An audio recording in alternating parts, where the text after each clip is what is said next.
Good morning, everyone. Thank you for joining us. Today, we're going to have our colleagues from Adaptech doing a panel presentation. And I would like to take a moment to thank you, Alice, Catherine, Mary, and Megan for joining us this morning and sharing this important information with us. I would like to present Alice Havel. Alice is a research associate at Adaptech Research Network. She's a scholar in residence at Dawson College. She's also an interim adapted services counselor at Dawson as well. As a researcher, her focus is on the development of inclusive teaching practices through universal design and the use and accessibility of information and communication technologies in post-secondary education for students with disabilities. As an adapted services counselor, she has promoted accessibility, inclusion, and the UD paradigm since the mid-1990s with college faculty, staff, and administrators. As a board member of the Montreal Centre for Learning Disabilities, and as a parent, she's familiar with the challenges that students with learning disabilities face in Quebec education and in the Quebec educational environment. Mary Jorgensen is a research associate at Adaptech Research Network. Mary, thank you for joining us as well. Graduate student in counseling and Athabasca University. As a researcher, her interests lie in the experiences of students with mental health related disabilities. Many of the, who pursue post-secondary education, as well as the employment of students with disabilities. Many of the research projects in which she has been involved through Adaptech relate to technology and inclusion. As a graduate student at a distance education institution with a reputation for inclusion, she's experiencing inclusive pedagogy firsthand. Catherine Fichten, thank you also for joining us this morning. Catherine Fichten is the co-director of Adaptech Research Network. She's professor of psychology at Dawson College, an associate professor in the Department of Psychiatry at McGill University, and clinical psychologist at the Jewish General Hospital. As the co-director of the Adaptech Research Network, she's a pioneer in college research and has led the team to pursue research and to disseminate findings on studies related to social and academic inclusion of people with disabilities and information and communication technologies.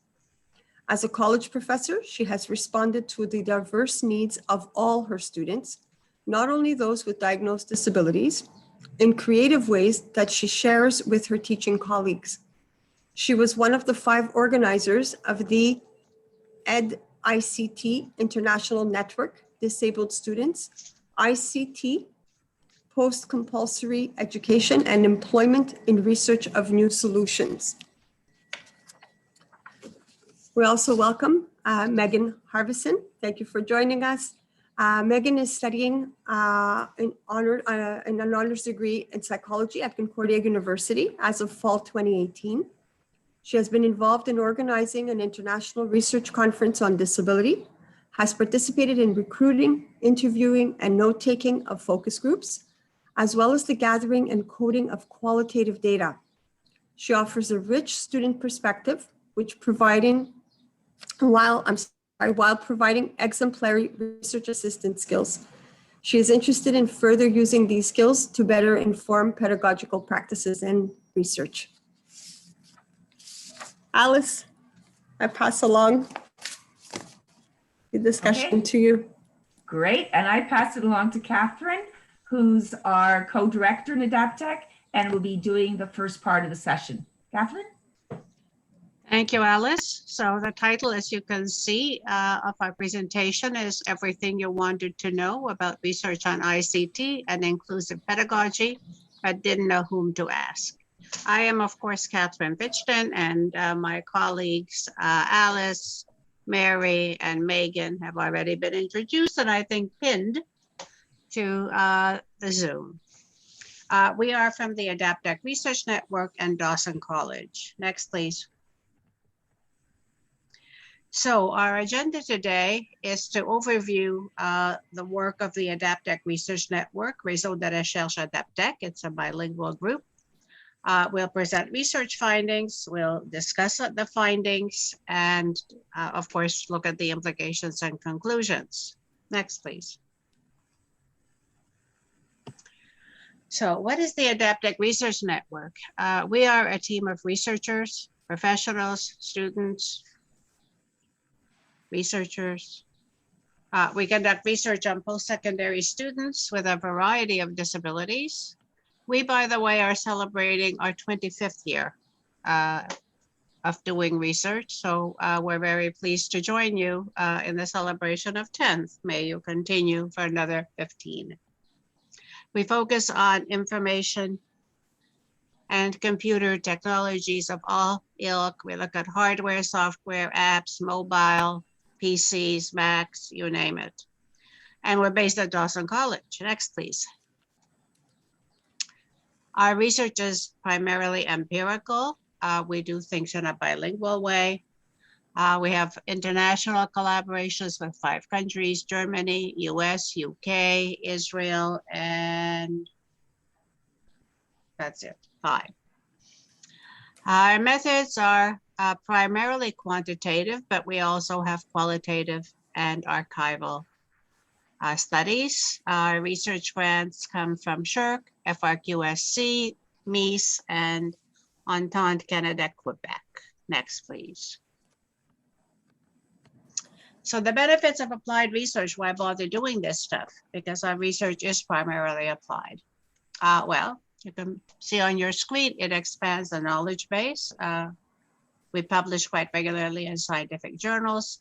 It informs best practices, gives stakeholders a voice, especially students in our case, but others as well. It provides data for lobbying and guides policy. And I should tell you a little bit about rules of engagement for this presentation. We're going to have polls, chats, Q&A, and anything that you put into the, do we have Q&A? No, we have questions into the chat. You can hold up your hand, or you can signal us with, I don't know if we can actually see everybody, can we? No. Okay, you can hold up hand. At any rate, we're trying to make things as inclusive and as accessible and as engaging as possible. So now I'd like to hand things over to my colleague, Alice. Great, thank you, Catherine. One of the things that I wanted to say was that yesterday morning I thought was fantastic, and it was very stimulating. And what really inspired me was the, excuse me, the participation of the group. So we're hoping this morning that we'll be, you know, we can't see you, but we know you're out there, and we hope we get some response from you. We spent the first couple of minutes talking about who we are. So logically, you would think that the next part would be asking who you are. But we're not going to do that this morning, because this morning is not about us and it's not about you. It's about the biggest stakeholders in the inclusive classroom, and those are the students. Now, as you know about Adaptech, our research is primarily about students with disabilities. And we're aware that they are only one aspect of a diverse classroom, but they are the aspect that we're studying.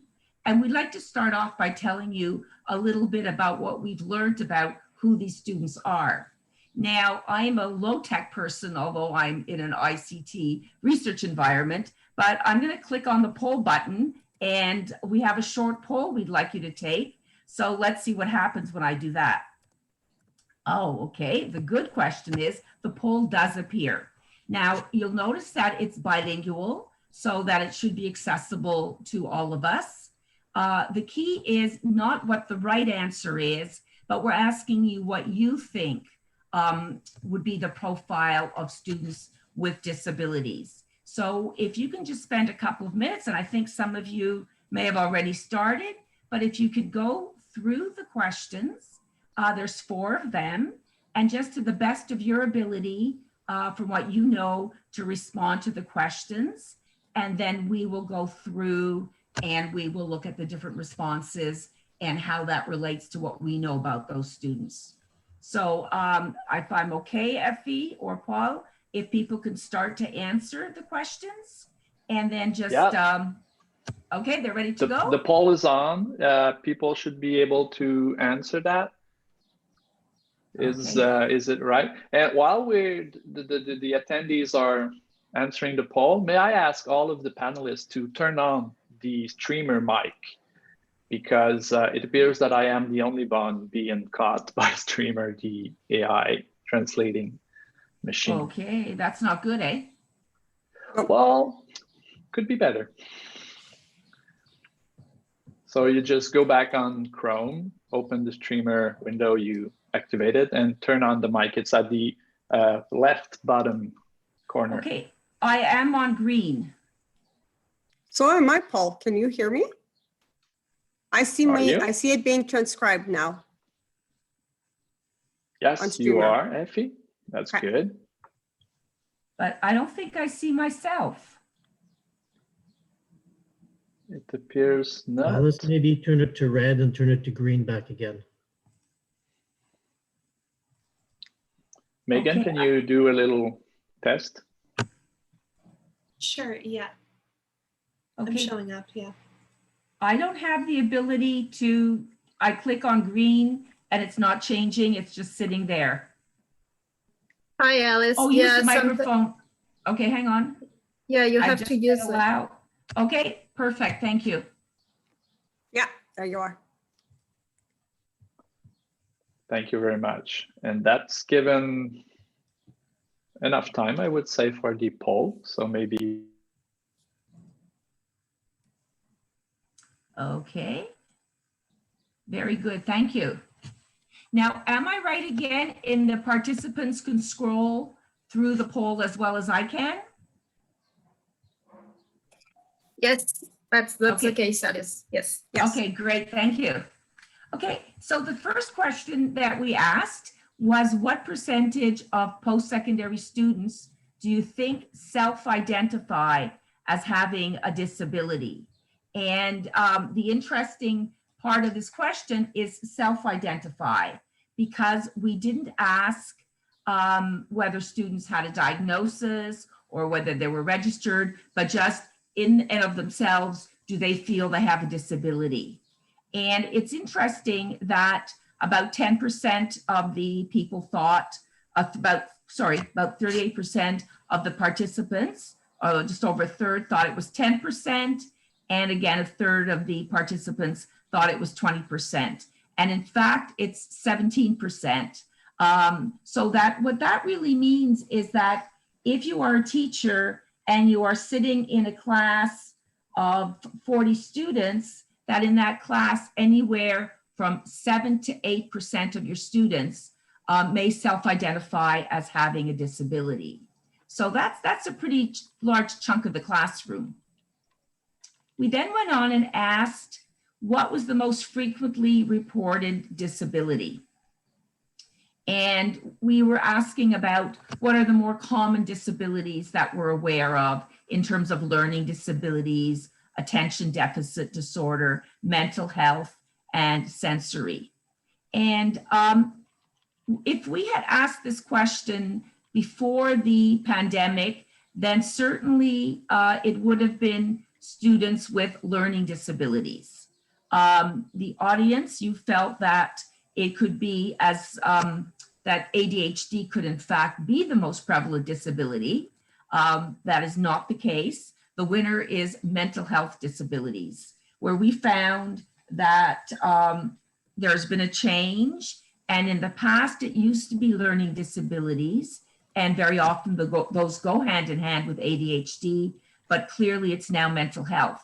I'm wondering, when many of you said ADHD, it could be because those students maybe take up more space in our classroom in terms of their needs, either in students that are very actively engaged in the classroom and we're aware of their presence, or students that we may end up feeling some frustration about in terms of their ability to submit assignments on time and follow many of our instructions.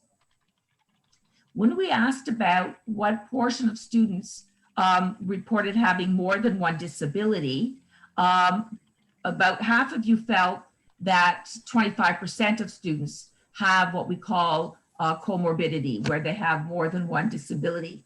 But in our data, it was actually 50%. And that means that 1 out of every 2 students, or 50% of the students, said that they had more than one disability. And we don't sometimes see that in research, because researchers will ask, what is your principal disability or your primary disability? And in this case, we said, name all the disabilities that you feel you have. The comorbidity makes sense, because if you think about it, we often see students who have learning disabilities and ADHD, or very often we will see students who have ADHD and anxiety.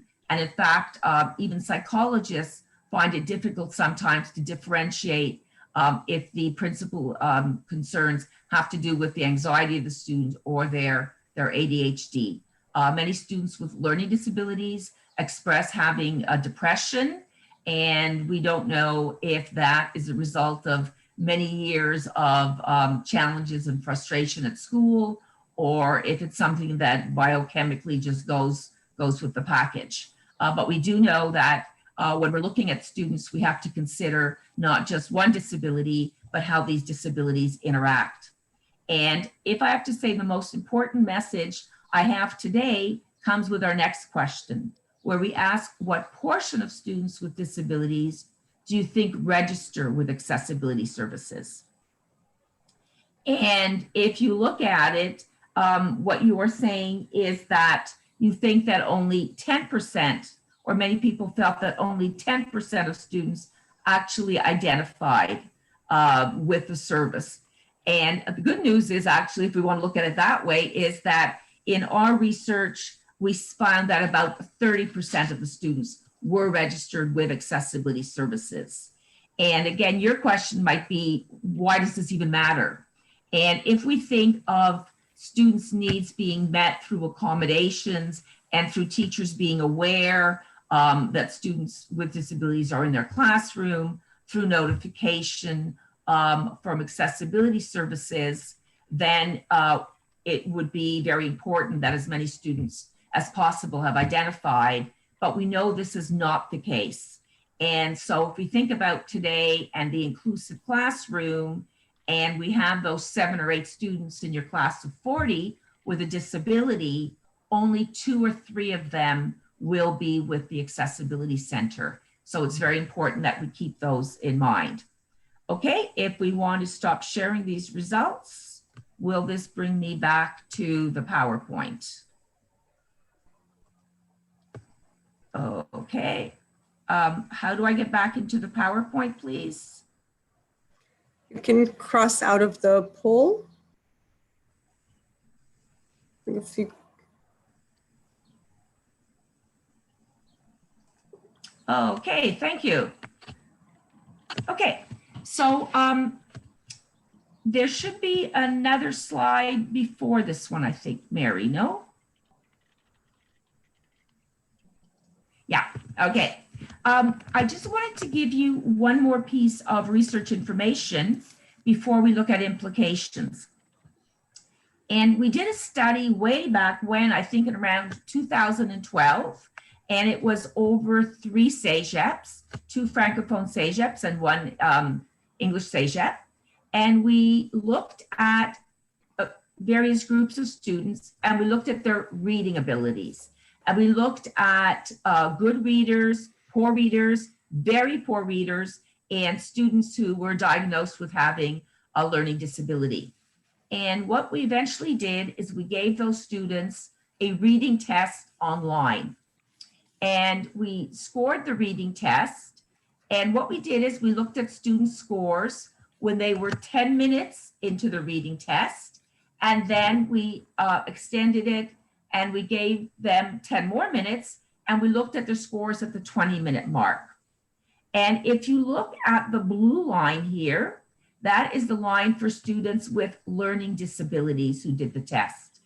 And their scores between the 10-minute mark and the 20-minute mark improved significantly. You can see that by the slope. On the other hand, when we looked at the red or orange line, which is students without disabilities, their score did not change significantly between the 10-minute mark and the 20-minute mark. And so what we can see is that if we gave students sufficient time to complete the task, they ended up at around the same place.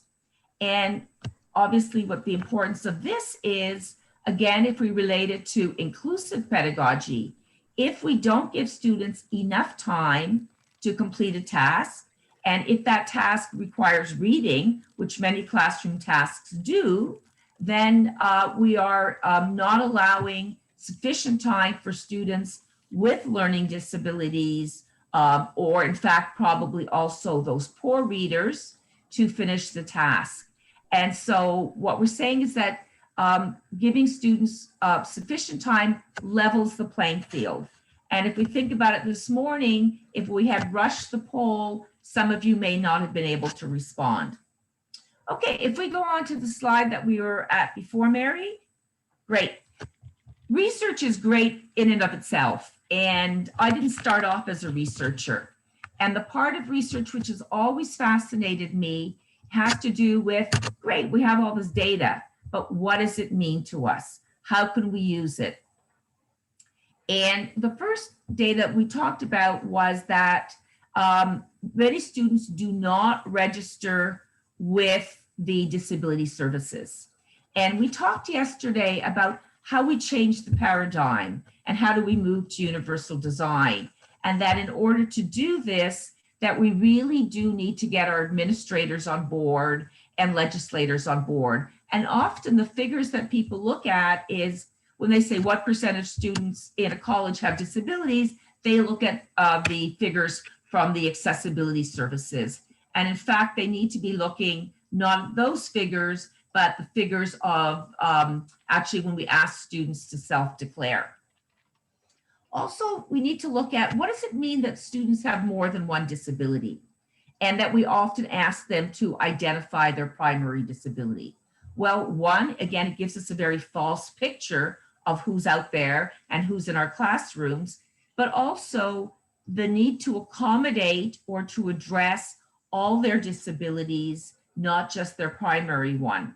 And to think again that about disabilities are an interaction of the disability and the environment. And if we have more than one disability, we have an interaction of the disabilities and again, with the environment. And I think a really good example or very fast example is if we have a student who has an attentional problem and also has a mobility issue, that mobility issue is not really significant for online learning in COVID, but that attentional problem can really become an issue if they have to sit in front of a computer screen for a 3-hour class. So again, we have to keep in mind in an inclusive environment, the multiple disabilities. And when we go to the self-report, that one of the things that we need to think about is that sometimes we can say, well, you know, self-report, that's the student's opinion. But in fact, it's our perception of ourselves and our disability, which then interact with the environment. So that self-report is very, very important. It's also critical because there's been issues in the past about students having the appropriate documentation or sufficient documentation to access accommodations. And the ministry is very clear about who can do these assessments and how it has to be stated in the document. And we do know that not all students have access to medical care and doctors, but more so they don't have access to psychoeducational assessments, which are usually done privately by psychologists and can be very costly. If we can go on to the next slide. Thank you. We talked about the fact that it used to be learning disabilities and mental health who were the largest population. and now it's students with mental health. And it's been increasing even before COVID days. I think I often joke and say part of it has to do with the academic pressures of the R score and students wanting to go on into competitive university programs and being anxious about school, but it's also anxiety in general. Not only anxiety about COVID, but anxiety about employment, economy, etc. And what we've found, Mary's done some research in this as well, is that the accommodations that we've been providing in terms of, the note taker and use of technology, et cetera, aren't always the accommodations that students with mental health are looking for. And what they're looking for is an inclusive classroom where they feel that they are engaged and welcome. So again, think about mental health when you're thinking about inclusive pedagogy. And I think if I have to make one conclusion today, it's that the accommodations model that we've been using for many, many years does not work anymore. It is not sustainable. It doesn't make sense when, for example, the student's accommodation is extended time and they leave the classroom to go down to an accessibility center to use a computer, and the teacher will have 20 students sitting in the classroom and another 10 down in the accessibility center. So I'm really excited about today's conference and today's theme, and I think it fits in nicely with what we're trying to do in Adaptech. And then extended time, I already talked about that. Think about extended, and if you notice, I'm not calling it extra time, but extended time can help level the playing field for all. And I think I'm passing it on to Mary. Is that correct? Okay, thank you, Alice. I don't think the transcription's working for me. One second. I think it is, Mary. I think you're showing up.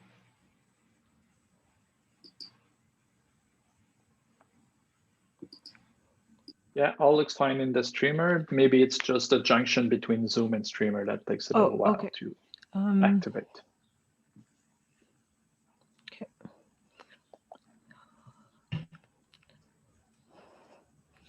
Now I have to get this back to slideshow though.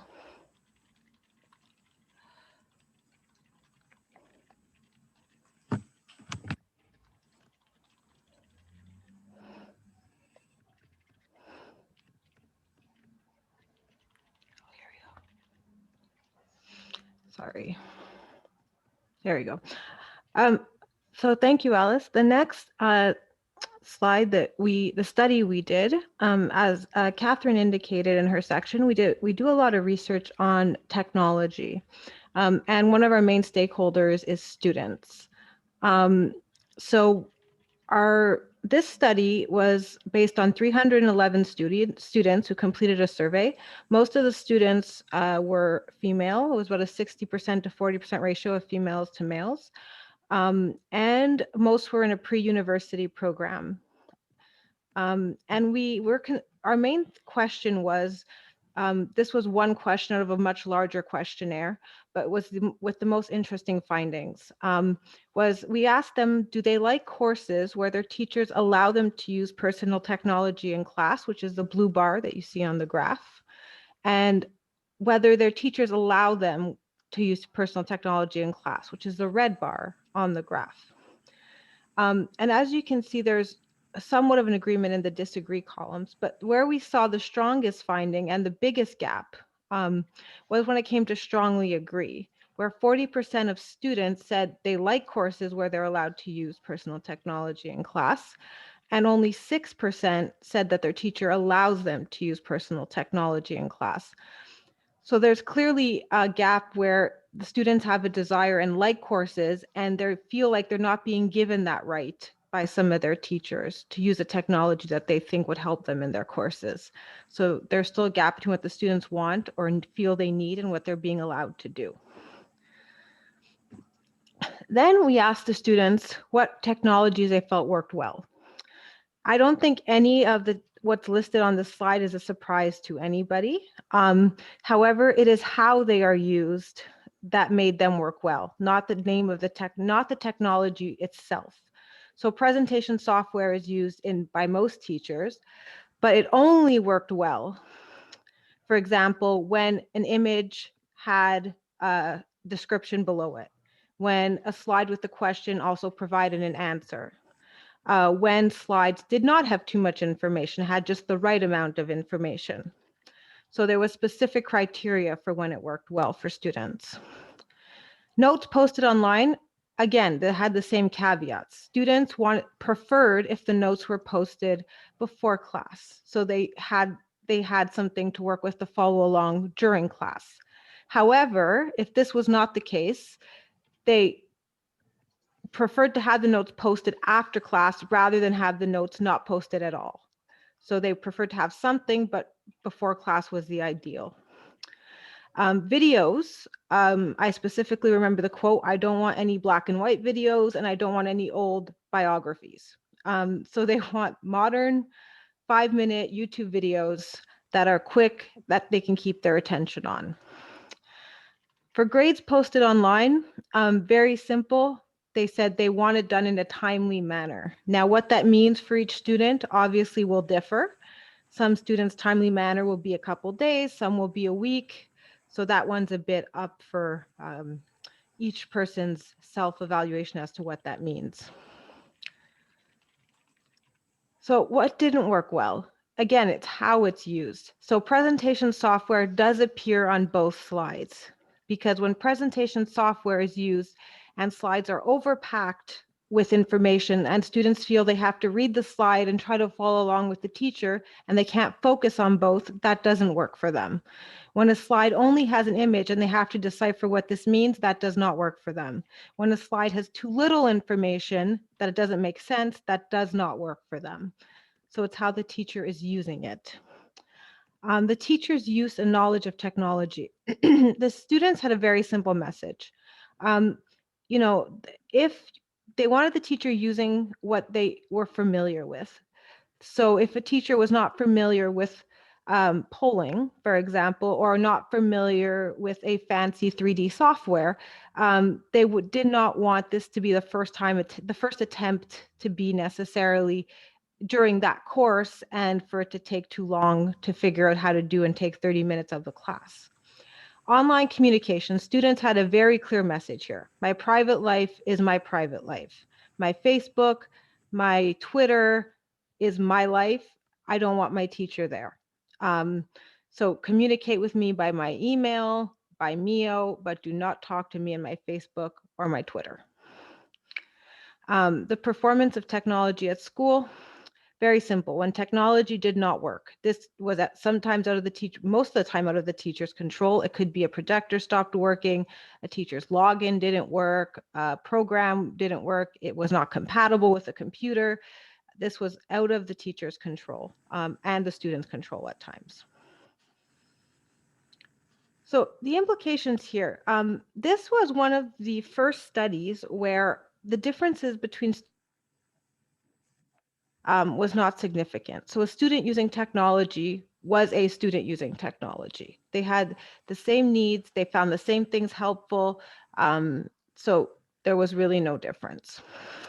And one of the big findings was they were not interested in using expensive adaptive software. They preferred the mainstream technologies, smartphones, PowerPoint, Notes, Word, things that everybody uses that they are familiar with, that they can navigate easily because they use it on a daily basis.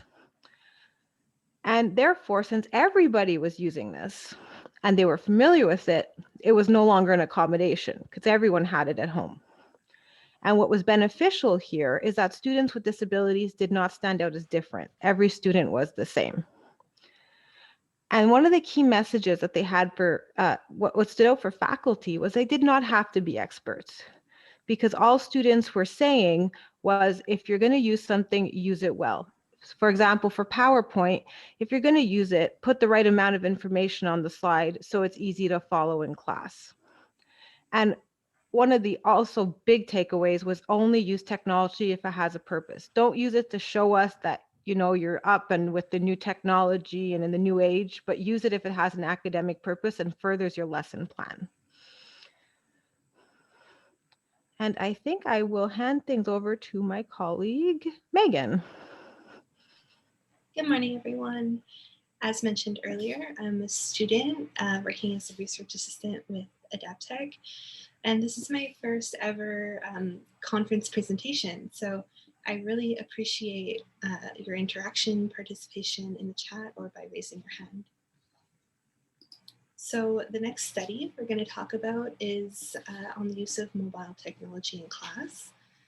This one's slightly different from traditional Adaptech studies since the ECQ grant was focused on deliverables as opposed to data.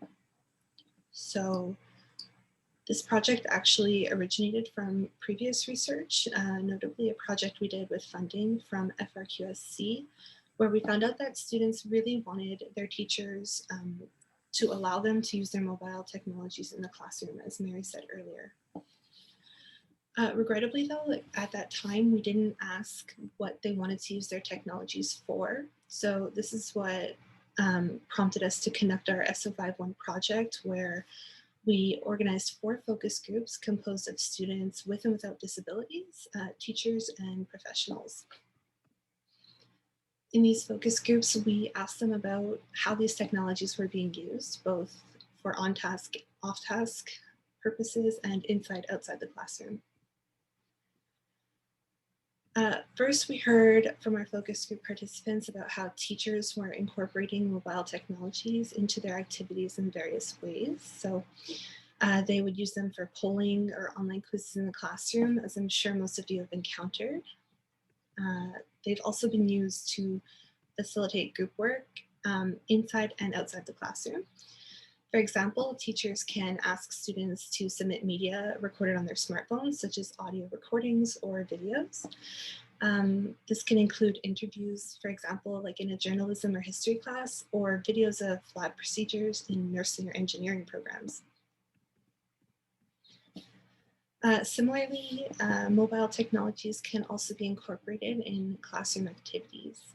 A common example that I've seen in a few of my in-person classes is when teachers encourage us to use our phones briefly during the class period to do research, to come up with answers to a question. So me and my classmates would have to kind of work together to come up with some information. Another popular example is that these technologies can be used by teachers to track students or obtain some type of proof that students have completed a task.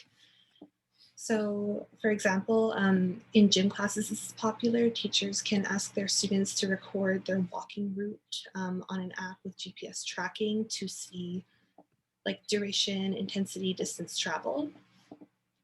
So I've experienced this many times in my classes, and actually a really fun way that this was incorporated was in my psychology of the law class, where we had a bonus assignment. We had to go to the Palais de Justice and watch a court case and take notes on the experience. And we were asked to take a photo of the schedule outside the courtroom to serve as proof that we had actually gone and we hadn't made up a scenario and written our assignment that way. So lastly, teachers can set up an activity where students can actually collaborate and write on their personal mobile devices, and this can be transferred onto a smart board that's present in the classroom. This is an interesting way to collaborate because it doesn't require the student actually getting up and going to write something on the board. Next slide, please. So now we're going to talk a little bit more about student-led initiatives. So like what students are doing when they're using their mobile technologies in the classroom. So there were some differing answers and concerns here. For example, teachers voiced their concerns about students being off task when using their mobile technologies in the classroom. And students had a similar concern where they were worried that teachers would automatically assume students were off task if they were using these technologies. The purpose of this talk isn't really to debate whether students are mostly on task or mostly off task, but rather to share some of the things that students can be doing with their mobile technologies that are contributing to their learning. For example, students can be using their mobile technologies to follow along with the presentation instead of looking at the projection. So perhaps they're adding notes this way, or maybe the transition of the slides is too fast or too slow for them. And students also report that they take photos or like audio recordings of these presentations, and that really helps them. So as discussed on the teacher slide, students can also be using their phones to participate in group work. Students can take initiative and set up platforms where they can communicate with classmates about class material or logistics. In the upcoming slide about tip sheets, I'm going to talk more about how mobile technologies can be used to collaborate. So stay tuned for that. Many students also reported they use their mobile technologies to collaborate using an interactive whiteboard.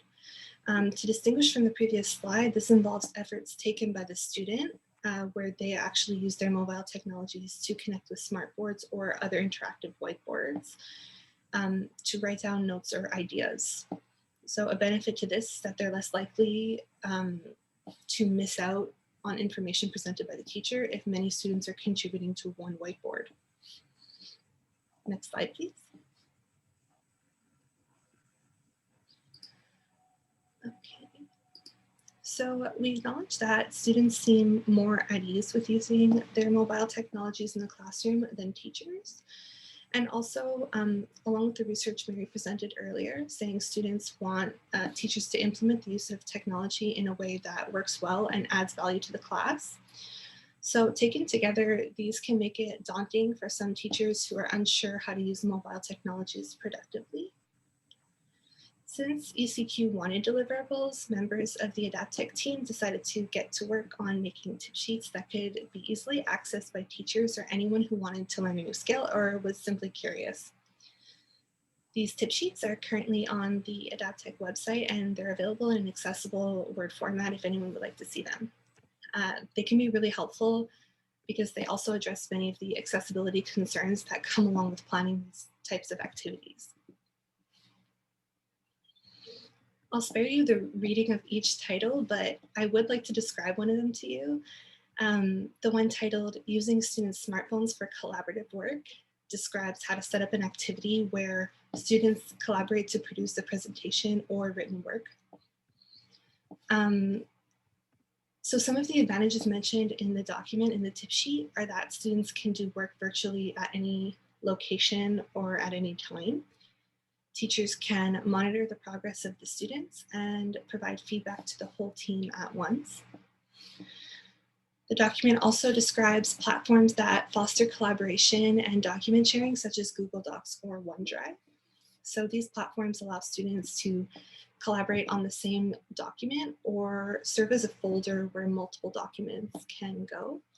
So for example, a classmate and I can work on the same document, or we can work on our own parts of a project and combine them in one location.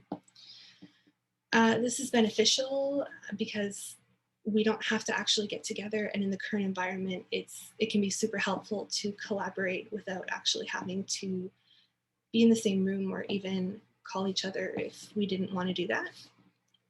So there's also some hot tips in the tip sheet that I really enjoy. So one of them is that it could be helpful to provide some face-to-face time in the initial stages of a project to help the students set up their work. And along with encouraging them to create a table of contents for written work, that can be super helpful. And another notable hot tip is asking students to share the link to their work with you as a teacher, so you can periodically monitor progress and make sure students are on the right track. Next slide, please. So along with tip sheets, we also had some video deliverables. Dr. Annick Legault has been passionate about incorporating students' mobile technologies in the classroom to complement learning for a long time now. So who better then to help produce resources for other teachers who are looking to do the same but don't yet know where to begin? This is what initiated these video deliverables you see on the presentation now. The goal was to create some instructional videos that could simply help teachers plan activities using students' mobile technologies. So since time is a concern, I'm going to briefly describe one of these videos instead of showing it. So the video called Logistics of Using the Smartphones in the Classroom. It describes how smartphones can be used in various ways. So you can administer quizzes or exams. You can use e-textbooks or other library resources. You can access class material, Google information, poll, and collaborate on shared documents, as mentioned before. And you could do many more things in the classroom with these technologies. So how can we implement these things in an intuitive way? Dr. Legault says that on the first day of classes, students are asked to download the necessary apps in order for students and teacher to troubleshoot together and make sure that everyone's ready to participate going forward. She goes on to describe various apps that can be used and for what purpose. Dr. Legault uses the 2010 model for lecturing, where 20 minutes is spent on lecturing content and 10 minutes is spent on a smartphone activity. Many of you may be wondering, what about technical difficulties? Because it's bound to happen. And Dr. Legault acknowledges this. Despite your best attempts, it'll happen at some point, but it's a good learning opportunity. In the case of technical difficulties, you can have a paper pencil activity prepared, engage in a group discussion instead, or simply move on to the next lecture segment. These various activities can be highly effective in both virtual and in-person classroom settings. And this video, along with others on this slide, are available as links in the distributed versions of our presentation. I encourage you to go take a look. They can be really informative. As a student, these creative ways of learning make me really excited to go to class. Next slide, please. So now we're going to put everyone into breakout rooms to discuss the questions on the current slide. These are going to stay up, so don't worry. If your discussion takes you elsewhere, that's okay too. We just want to stimulate the conversation around these general concepts. I'm always so relieved when we get back and we're all back in the same room and we haven't got lost in the hallway. So it's a success. The idea, I think, is I'm just going to check with my group here. We can spend a little bit of time talking about what went on in the breakout rooms, or we can finish the deck of slides. And then when we open up to questions in our discussion part later on, we can maybe bring that in. Since you're on board next, Mary, which would you prefer? Doesn't matter to me. If we have a discussion, they'll limit the time because otherwise we won't get through. Okay, so let's do these slides and then we'll go to discussion. Okay.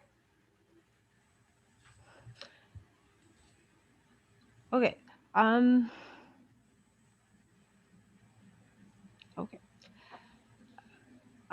So we will, hopefully you all had a great breakout room. Hold on to some of those ideas. We will bring them back at the end during the discussion period.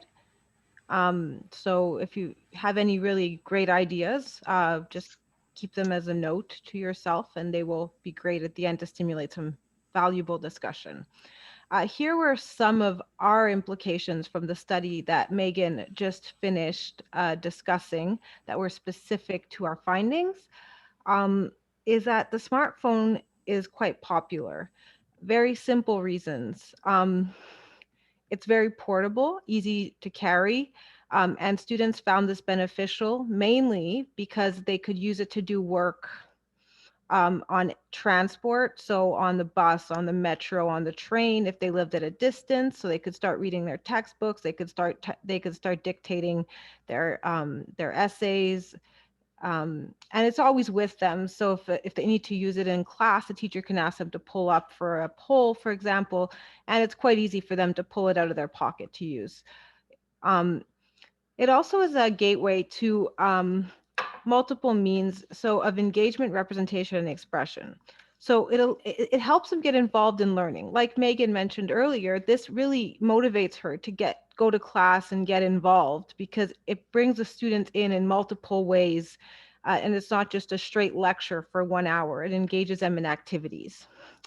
It also allows them to present material that they're being taught in multiple ways. For example, as Maegan said, some people can present their material in a video, as opposed to just writing an essay. So they can film themselves presented in a video. They can go take a picture of somewhere they were as part of an assignment. So it gives them the ability to present their material in a different way. And it also gives students multiple ways to express themselves. So it helps students show what they've learned in many different ways. So, typically students expressed what they learned in an essay, but this allows them to show it. For example, they can, in gym class, they can film an exercise. So they can show, okay, I learned this, and film a bench press and bring it and show a teacher, for example. So it gives them a different way to show this. Now, however, smartphones can be a great tool, but before this happens,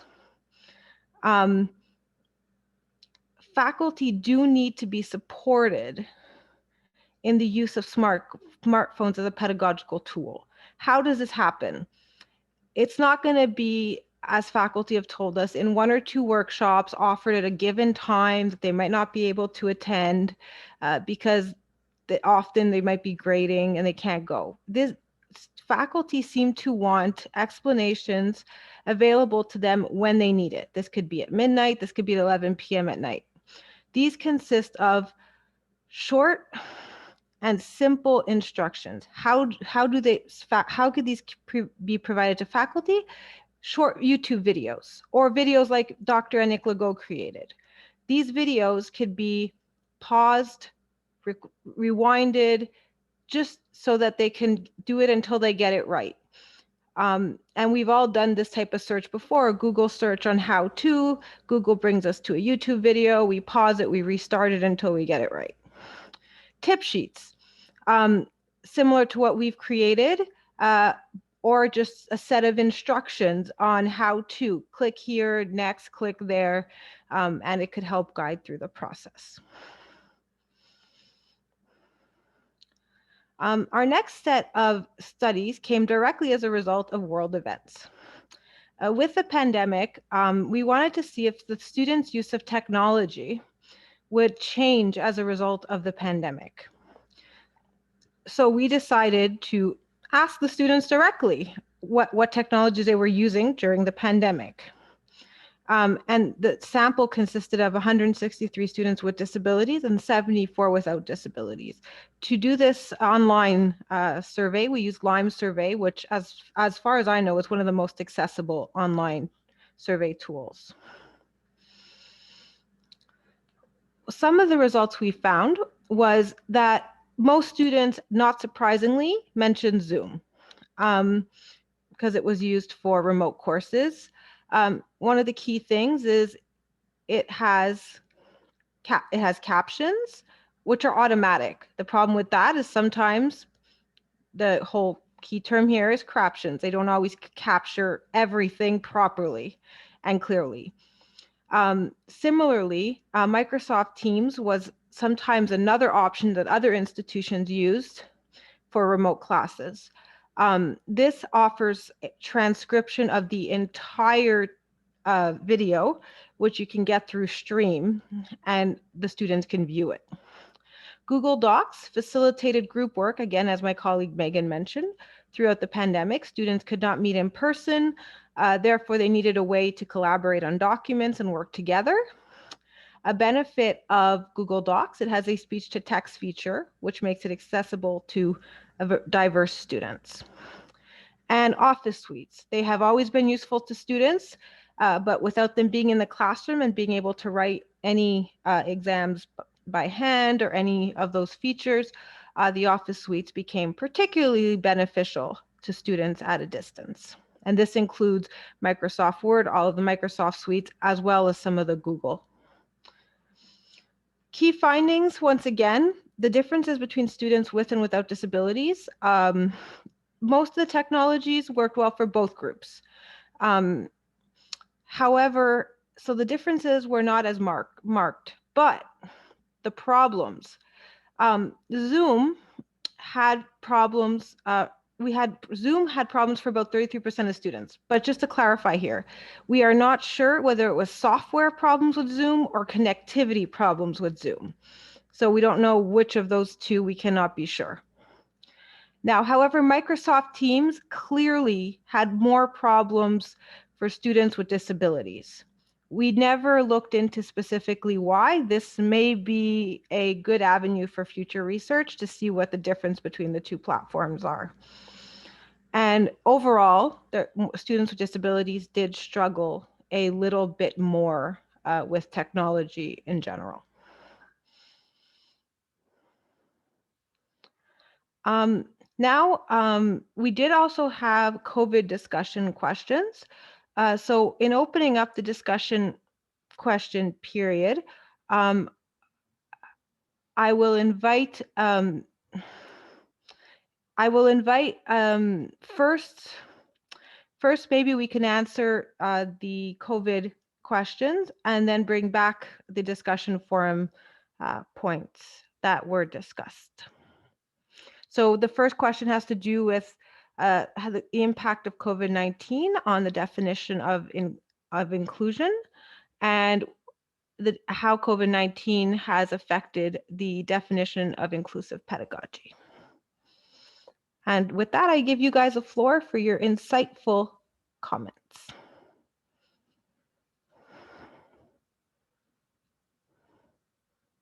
You're muted, Alice. That's because you want to keep me quiet.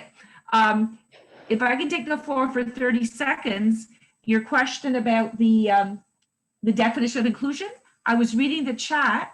We've been talking about the use of cell phones, and somebody brought up, what do you do about the students who don't have cell phones in the classroom? And that, again, is a new definition of diversity, the non-cell phone student, and how we need to keep them in mind when we're looking at inclusive activities. I thought that was really interesting. Yeah, and I think that I think in Dr. Legault's video, she mentions in class, it's much easier. You can pair that student with a student who has a device and then do it in groups. And that way they feel included. At a distance, I don't know how you deal with that with remote learning because they might not have access to a cell phone in the house. That might be more difficult.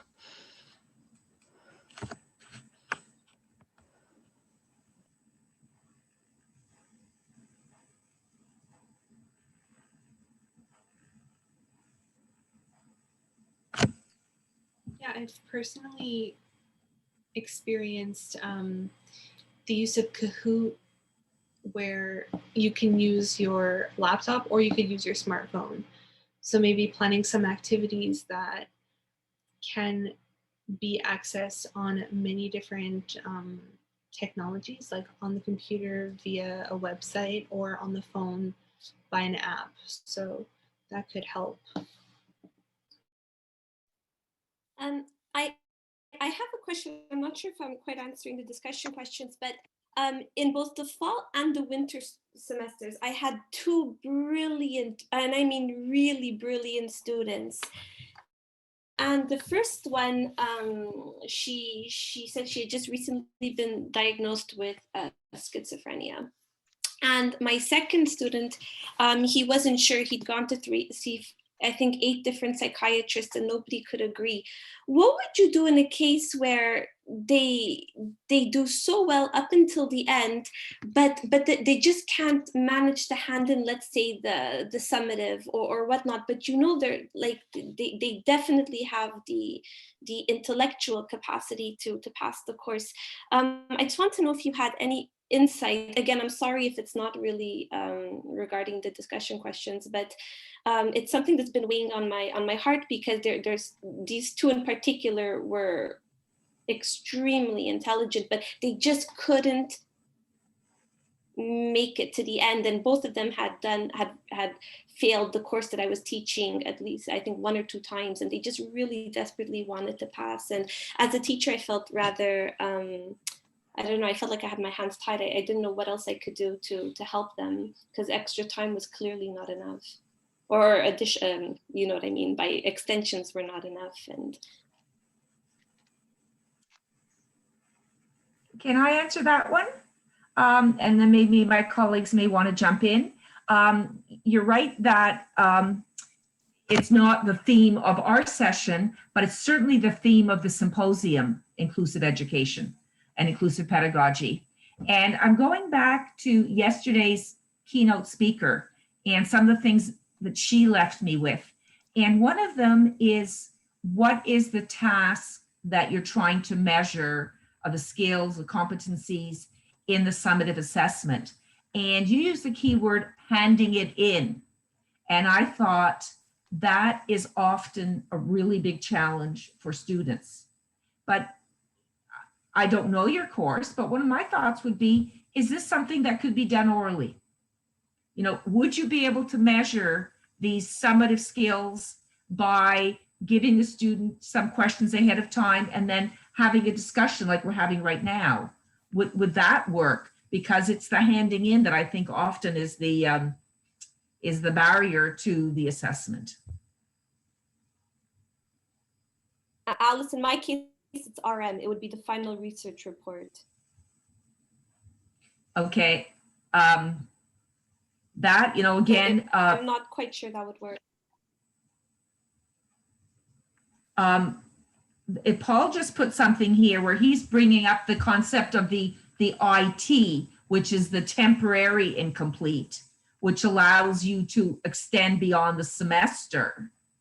And I think, Mary, from your research, if I remember correctly, that does work for some students, is that they can get beyond the period when they're not feeling well. Does that make sense? Yeah, they just sometimes needed more time to complete like if they could get like an extra 2 weeks a month to get out of that difficult period, then they were able to complete what they needed to do.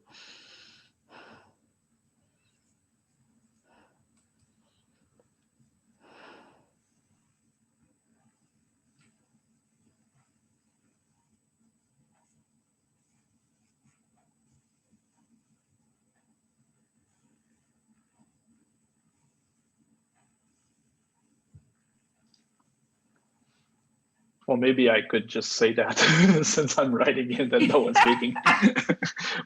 In my college, that's the prerogative of the teacher. Is that a word in English, prerogative, or is that French? Yeah, it's English also. So you don't really need to justify why you would give this or this student another delay. It's your judgment as a teacher, your professional judgment that this person doesn't deserve to fail, because she, as you well said, demonstrates all the capacities and competencies, and well, she has everything she needs to pass that course. So as a teacher, you say, I cannot honestly make her fail, but I can't either make her pass. So I just need to delay the thing, to wait until she can provide the paperwork or whatever is needed from her. And then also that's a risk. There are risks to that thing, because if the person never comes back and never gives the thing she is asked to give, she will get a 0 instead of maybe a note of a grade of 50 or something like that. So you have to talk with the person, and you take it. Do you think you're going to be able in a month or 2 or 3, or well, before the end of next semester, because that's a 1 semester delay. And then again, I believe you can talk to college administration and say, listen, that's an exceptional case. Do something exceptional about it. So you can talk to people usually.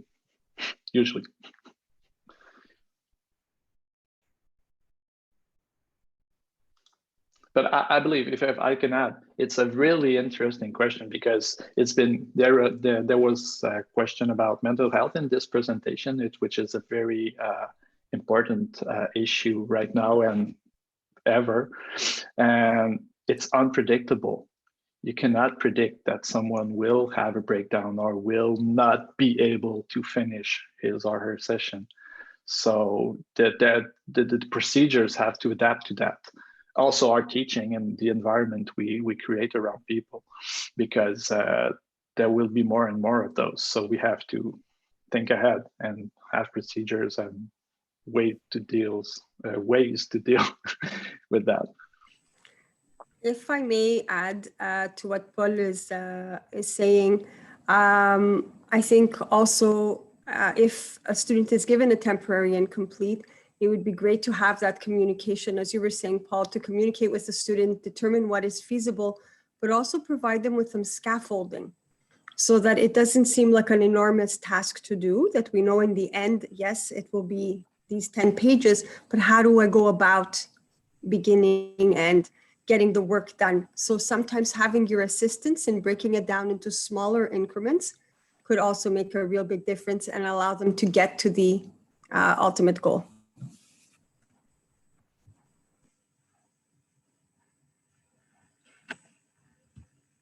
Following on that topic, one of the challenges that we also face, I think, with students with mental health issues is what to do about scheduled tests and exams, because those are scheduled on a specific day. Students are expected to be there. There are some procedures sometimes for, as Paul was saying, the broken leg, the appendicitis or whatever, but often mental health students have good days and bad days, days where they can function well and days where they're just not able to focus. So I wonder if people have some suggestions about what to do for those students.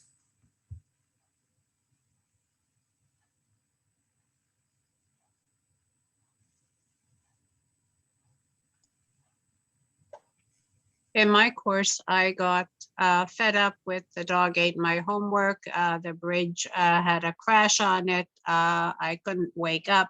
I allow everybody to redo all exams at the end of the semester. So it doesn't really matter what the reason or excuse is. This particular term, I've had my computer blew up and my grandfather was in hospital, and I was there right through helping him with his get through his surgery, and that's why I couldn't whatever.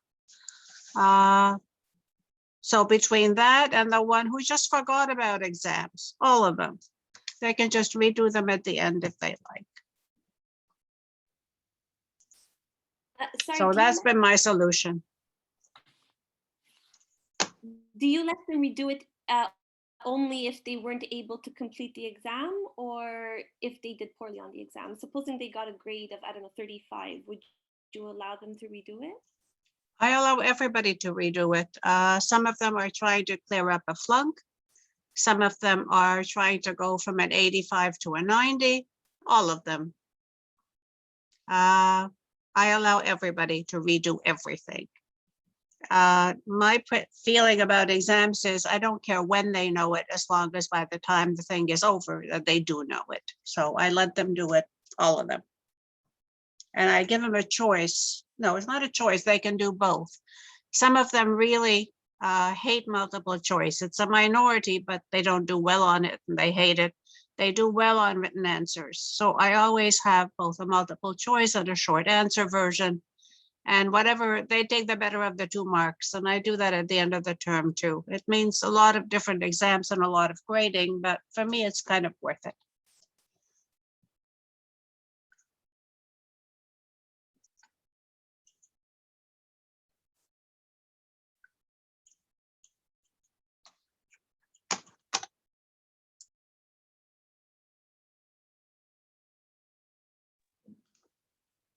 Alice, you have a translation question. Does étaler means make up an exam? I wouldn't think so. Étaler means spread, spreading. Right, spreading out. Oh, okay.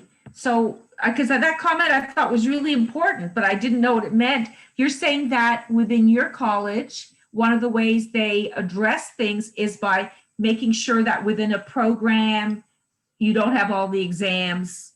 At the same week or same days. So we make sure that they have, well, not we, but the programs, with the other disciplines, contributive disciplines, they will make a calendar of the exams so that the students don't have all like biology and all those tests at week 9 with, you know, so they make some tests at week 8 and then 9. So of course, at the end of the term, it's a bit of a problem, but we try to make sure that the students don't have more than one exam per day. That's the. You know, that's a great comment because the student panel yesterday that I attended, one of the students was in sciences and she said that in 1 week they alternated. 1 week it could be math and biology exams, but no chemistry and physics. And the next week it was a switch, and how much she found that helped her. Yeah, it really decreases the anxiety of the exams. And because we made a calendar 1 week when I used to teach in nursing, and the students had like 12 exams or travaux to surrender. So we said, okay, 12 is a bit much in the same week. So.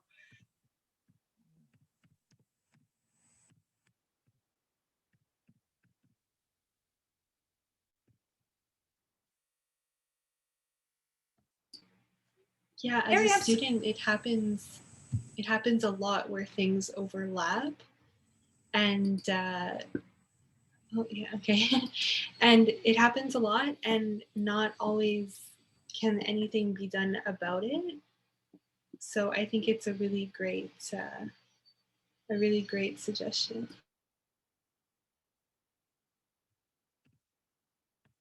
Mary, I'm surprised that nobody had anything to say about the impact of COVID on inclusive pedagogy.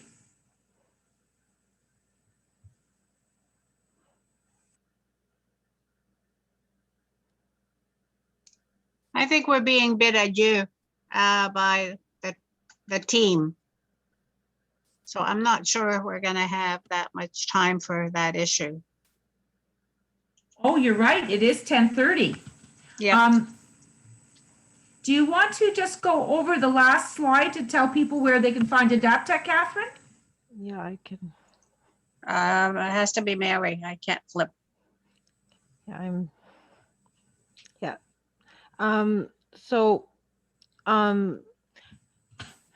Yeah, essentially, we want to thank you, and all of our resources could be found on the Adaptech website. So it's listed here. And we have also, if you ever have any questions, our emails are provided.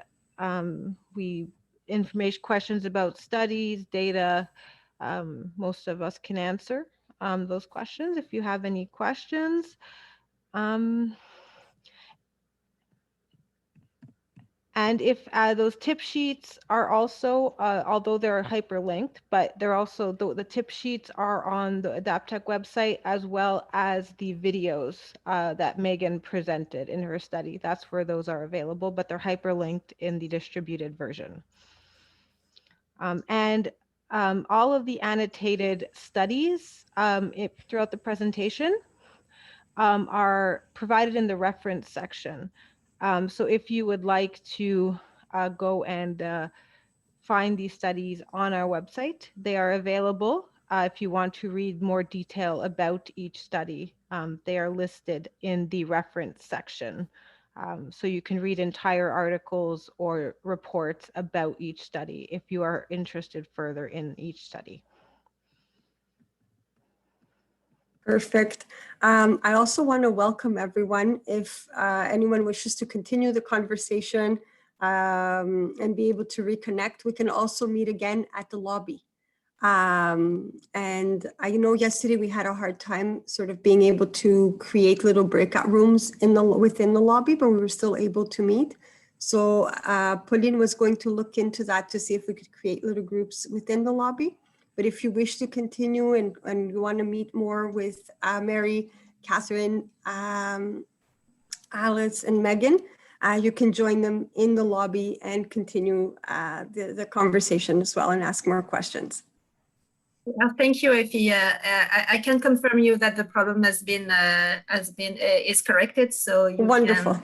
You can access the small rooms in the lobby. Beautiful. Thank you, Pauline. Alice, Megan, Mary, and Catherine, we thank you. This was a wonderful presentation, very insightful. Again, as people said, lots of food for thought, things to reflect on, and helping us move forward and gaining a better understanding of our students and how we can best be there for them. So really a great thank you for joining us and contributing with this precious information in our symposium. So thank you.